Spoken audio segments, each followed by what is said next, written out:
ప్రభుత్వ వైద్యశాలని ప్రైవేటీకరణకు వ్యతిరేకంగా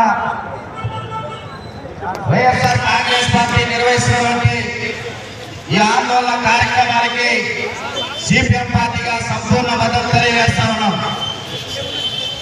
ఈరోజు రాష్ట్రంలో అధికారంలో ఉన్నటువంటి చంద్రబాబు నాయుడు కూటమి ప్రభుత్వం అధికారంలోకి వచ్చే ప్రమాణ స్వీకారం అయిపోయినప్పటి నుంచి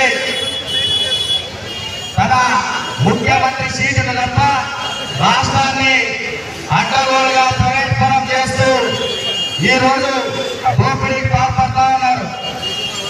అధికారంలోకి వచ్చిన తర్వాత నుంచి ఈ రాష్ట్రానికి ప్రధానమంత్రి నరేంద్ర మోడీ 4 సార్లు రావడం జరిగింది. వాటికి అయిన ఖర్చు 1200 కోట్ల రూపాయలు.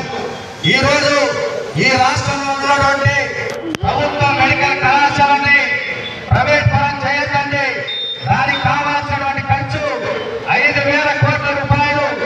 ఈరోజు పేద ప్రజలకు వైద్యాన్ని అందించేటువంటి ప్రభుత్వ మెడికల్ కళాశాలకి 5000 కోట్ల రూపాయలు కూడా వెచ్చించలేని దుర్భర దరిద్ర స్థితిలో ఈరోజు చంద్రబాబు నాయుడు రాష్ట్రంలో పరిపాలన చేస్తా ఉన్నారు. ఈ రోజు చంద్రబాబు నాయుడు గారు వారి కుమారుడు వారి డిప్యూటీ ముఖ్యమంత్రి పవన్ కళ్యాణ్ గారు రోజుకి 3 సార్లు హెలికాప్టర్లలో ప్రయాణం చేస్తూ ఈరోజు ప్రజాధనాన్ని దుర్వినియోగం చేస్తూ ఉన్నారు. వాటికి అయ్యేటువంటి అరకుల ఖర్చులను కూడా ఈరోజు ప్రైవేటు ఉన్నటువంటి వైద్య కళాశాలకు వెచ్చిస్తే ఇప్పటికి కూడా ప్రైవేటు కళాశాల కాకుండా ప్రభుత్వం నిర్వహించడానికి ఆస్కారం ఉంటుంది.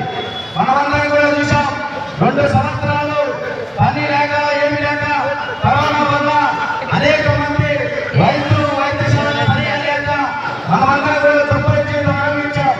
వాళ్ళ ఏం కాకుండా రాబోయే కాలంలో మనం కూడా పెద్దగా వైద్యశాల నిర్మించుకోవాలనే సంకల్పంతో గత ప్రభుత్వంలో జగన్మోహన్ రెడ్డి గారు ఎప్పుడు లేని విధంగా ఖరీదు చేయని విధంగా ఈ రాష్ట్రంలో ప్రభుత్వం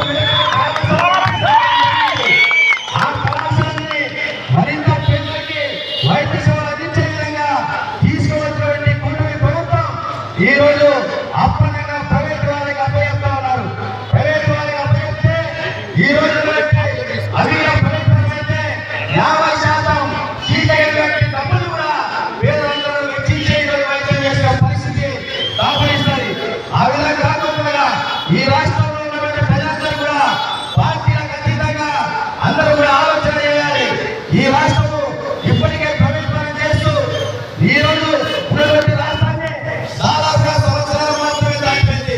ఇప్పటికే 2 లక్షలకు పైగా కోట్ల రూపాయలు ఈరోజు అప్పుగా తీసుకుని వచ్చి ఆ డబ్బులు ఏమయ్యాయో కూడా లెక్క చెప్పలేని పరిస్థితి ఈరోజు ఈ రాష్ట్రంలో దాపరించింది. ఈ లెక్కలు